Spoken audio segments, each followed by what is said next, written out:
Dahil sa nagpapatuloy na kaguluhan sa Middle East, partikular na sa bansang Lebanon, nagpahayag ang nasa 1,000 OFW roon ng kanilang pagnanasa na makabalik na sa Pilipinas.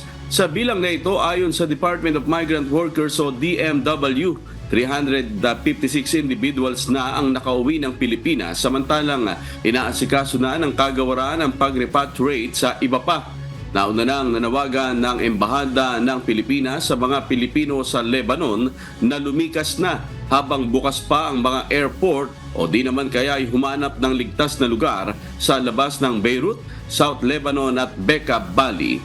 Sa kabuuan, tinatayang nasa 11,000 ang bilang ng mga Pinoy sa Lebanon, kasama na ang ilang mga undocumented Filipino workers doon.